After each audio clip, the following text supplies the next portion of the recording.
Thank you all for attending this talk. So my name is Mikaël Barbero. I'm accompanied with Marta Rybczynska. We both work in the Eclipse security team. And our mission, to piggyback on your excellent talk, Catherine, our mission is not to improve the security of our projects, it's to help our projects to improve their security. We've tried many things over the years, and we figured, just like you presented earlier, that eventually starting a discussion is the very first and most important step that we can do. And this work, this presentation is actually the outcome, or the method that we use to open this discussion. Yeah, so let's start with the problem itself. Imagine that you want to estimate the security of your open source project. So you have a few options out there. You can get a professional security audit that's going to cost you a pile of money, and you may get very, very, very interesting findings, or you may get not that interesting things, depends on luck, basically, and when the editors start digging. Then you can get to use a tool that exists on the market that's also going to cost. And then you will, in your team, you will spend time triaging to get useful input out of that. And then you can check what is online, all the tools that exist, security policies, number of CVs, you can get the scorecard results, best practices badge, you can run baseline, you can run hundreds of things that are all there online and the results that are out there online. That's going to cost you way less, but you are going to spend time of triaging. Usually you will get the basic things. That's for one project. And at Eclipse Foundation, we have hundreds of projects. So if you want to do that for 100 or a few hundred of projects, the problem becomes more complicated. The cost, if you want to do a security audit and pay for each separate security audit, that becomes a gigantic budget. If you use an automatic tool from the market, the time spent on triaging would probably mean a complete multi-person team all the time to do that work. And same if you just get tools and data that is online on the internet. So we at for Eclipse Foundation, we wanted to have a look at the general state of all of our projects, and there were material constraints in the whole thing. So we've designed what we call the rapid security reviews with 4 goals in there. The first goal is that we are not going to be comprehensive. Not going to address everything. Just grab the most important low-hanging fruit that is there for each of our projects. Then we discuss with the project from day one. We do not go do stuff and then tell the project to fix those 500 security controls that they have wrong. We talk to them from the beginning. For example, asking them which repository you'd like us to have a look at. And do you want to talk about security with us? The third pillar is that the whole initiative is time-boxed. So our assumption at the beginning was that the security team during the review will spend 1 hour per project. And how much we manage to do during that 1 hour, that much we are going to get. If we are not going to fill all the controls that we have in our spreadsheet, that's not a serious problem. And fourth pillar is the collaboration. at the end of the work, we have a session with the project team when they discuss. And we allow free-form discussion about the findings to show what we have found, but also to allow the project to ask their own questions, show their own view about what happened, and allow them also to point to certain other things they want to discuss. And the process of the review is, first the project fills a short questionnaire, and it's really a questionnaire a project lead can fill in like 5 minutes. Then the security team member gathers data. On the security team, we fill recommendation based on the questionnaire and the results, and we send that to the project to schedule time to meet together and discuss the results. And at the end, we create an action plan that is for that specific project and not one size fits all. Okay. So in more details, what is in this survey? So the very first thing is that we've tried to design this survey or this set of questions with the questions are the least loaded as possible, So we ask about, first of all, as Marta said, what are your preferences in terms of which repository do you want us to look at? Because of course we don't know your project, so we don't know which one are only tests or prototypes or proof of concepts. So tell us what are the ones that are the most important to you. And also tell us about your availability. It's a huge mistake to think that people will actually stop working to discuss with the security team. So we have to ask for their availability, and it changes everything when you start the discussion with that. And then we ask about a question about 3 main categories. So the first one is, have they already received some vulnerability reports? For us, it's a big flag whether they are mature or not in the coordinated vulnerability disclosure and so on. But again, we don't want to tell them, oh, you never received the vulnerability report, that's bad. So we just ask them whether they have received it and what are their channels, if they have think about it. And again, the goal is not to just go to them and tell them, you need to have a security MD files with those contacts and points, because that's the best practice, and you should do it absolutely. We are the know-how, and we are there to tell you what to do. Then we ask about the development process and more specifically the release process. Do they have a release process, a CI/CD automation? Again, that's best practice. But just asking them whether they have one and whether it's documented or well documented, it changes everything. One very particular question that we ask is, do they have a hotfix release process? Usually no, but just asking these questions start to make them think about it and put them in the states of thinking about security and prepare them for the actual interview or the actual meeting that we'll have with them later on.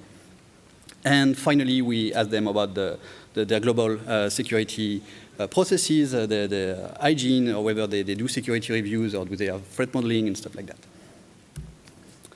So then once we have this questionnaire, so again, it's very fast. We don't ask for too many details, too much from the project. Hopefully they can fill it in 5, 10, or 15 minutes without too much of a hassle. And then from that, we actually start to gather some data. So again, the goal for us is to time box this data gathering. So we try to do all of that. Maybe the project is very well maintained and is very security mature, so we can go a bit further down, or maybe just to find the first couple of lines, it takes us a lot of time, so we stop there. We decide to not go further, because anyway we will have a lot to talk about with the project. They will have to be educated, so we don't need to go down to the end of the list. So we check for the GitHub organization, basic stuff like security MD files, what are the contributors, which one still have right permission to the repositories but have been inactive for the last couple of months or the last year, what are the repositories that actually didn't see any commits for the last couple of months or year, and so on. And finally, we also check the actual repository. So as the projects reported, to us, and we check for some basic stuff or available data that we can easily access. So, dependable stats. We have access to all the findings from dependable if it's enabled on the project. So we just look at it and gather the data so that we are ready to present that in a digestible way to the project so that they can understand why it's important to actually look at it on a regular basis and maybe fix some of those findings. It's also for us an opportunity to introduce them to other initiatives that we have. So for instance, we have an initiative about SBOM generation, and if you're interested into learning about it, I have another talk in the afternoon about it. Shameless plug to this other one. But we look also at the release cadence, the practices, and so on. So from there, of course, we send the report, and this report we try to be, again, very helpful, communicate not in a, we don't try to shame the project or to tell them what to do. So we structure the report in the form of what we like about our findings, what we wish the project would have done, and we wonder why, what we wonder about, okay, we wonder why this committer, for instance, has seen no activity for the last 2 years, but still have right permission to the repo. So we try again to be very constructive about the outcome of those reports. So today we've started in April 2025 to do those reviews.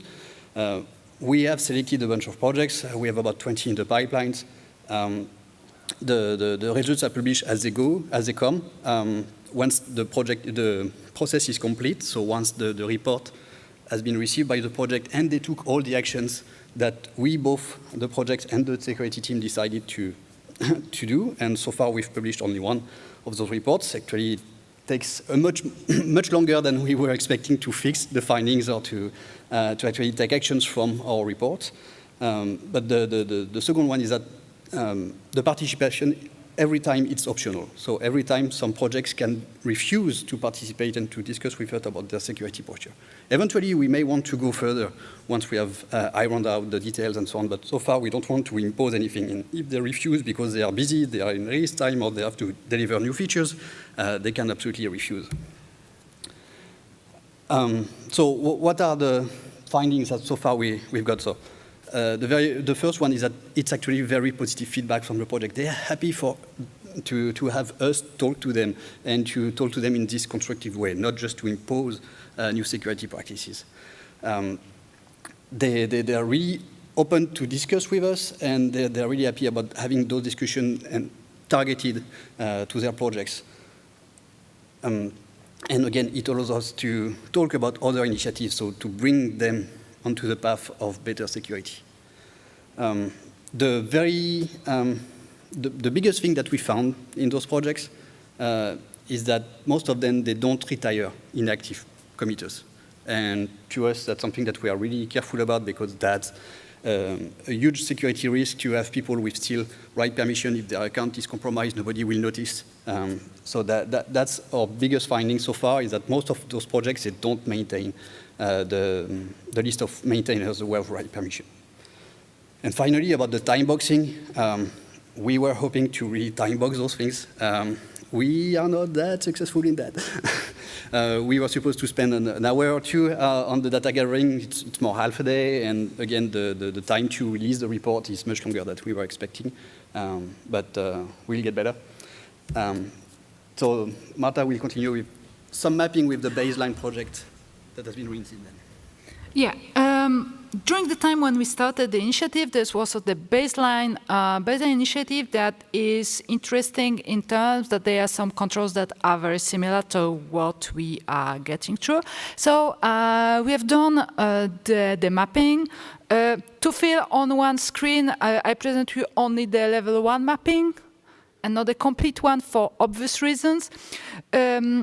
But you will already see the pattern. So, for example, for the access control, baseline controls, those things are all included into Eclipse development process. So all Eclipse projects have to fulfill those things. And we do not check that for this reason in the rapid reviews.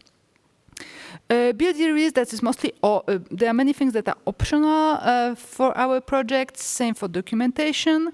that it's up to them how to organize themselves. Governments, it's also fulfilled all by the development process, so we do not check. Same for the legal part. So the legal licensing, we have a big part of the process on that. On quality, most of those things are also in the development process, except of one. And finally, all the part of vulnerability management is what we actually check in the rapid reviews. And then on level 2, as you have seen, we are concentrating mostly on the part that is vulnerability management. So all those things that are on level 2 of the baseline for vulnerability management, they are in the Eclipse Foundation security policy. And all Eclipse projects are expected to follow that. So it's basically all check if they follow the process that they should. So we have a few recommendations for the baseline from what we have seen. The baseline doesn't include any controls related to the retirement of high permissions account. There's a part about adding those maintainers, but nothing about removing them. And we find that it's pretty important and it's pretty common that we have seen that there are people with maintainer access that hasn't done anything in the project for 5, 6, many years.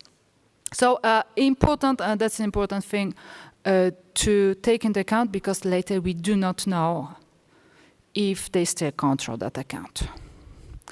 And then, as you have seen, many controls of the baselines are covered by the policies that we have at the Eclipse Foundation. So it would be good to have in the baseline a part of template per organization foundation, the way of the project is organized, so that we do not have to check all those things for each single project, but this project belongs to that foundation, so all those controls are set. Some of those controls they have different options of how to handle that. So in this case, we have all those options to verify which version of the process they run.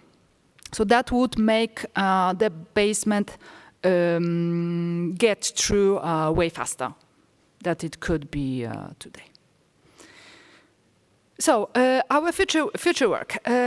We have many more reviews to finish, and we have chosen projects using different technologies and different programming languages from all of the setup that we have at the Eclipse Foundation to also see how long it takes for us to evaluate a project using Python, Java, Rust, Go, C, whatever you can imagine. Many things that we are doing can be automated. We haven't done that yet, and that's going to diminish the time needed to do those assessments. That's why we are not that stressed by the fact that we are taking more time than expected, because we know those things we can automate. So that's going to be better. We are also working on how to update the processes we have on the foundation based on the feedback we receive from our project. We have an ongoing discussion about clarifying the process of retirement of committers from projects. That wasn't a big deal until now, but we see this as a recurring pattern all around the projects. And probably we'll have more things that we'll identify, and then we could improve the processes in general, so that we improve the situation for everyone, and we can clarify. Then we can do trainings, we can do webinars to explain certain aspects that could cause problems to more projects than just those that we have reviewed. And yeah, this work has been sponsored by Alpha Omega, so thank you to Alpha Omega for sponsoring this work. we are working in the true open source fashion, so what you can find online is the initial blog post about the initiative. You can find the documentation with all the controls and the description how it works. And we have a blog post about the finished review that has been done with the feedback for this specific one. And yeah, if we have a few minutes for questions, we are going to take questions.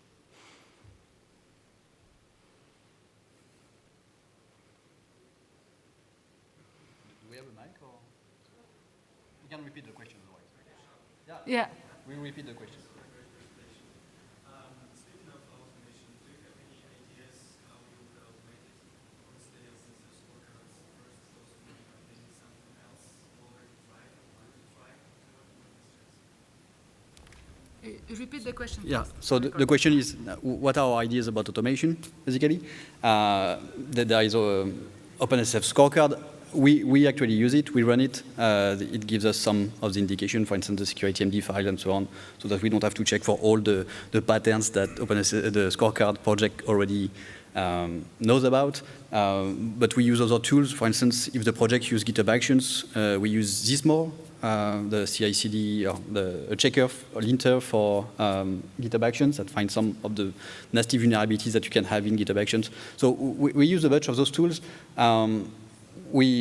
Honestly, we are really in the early steps of automation, so we don't have a full pipeline or process about how to run those automated tools. And we were mainly focusing on what can we get to the project as a very low-hanging fruit to fix. And so far we had the feeling that if we go too much on the automation side, we will lose this target and this objective.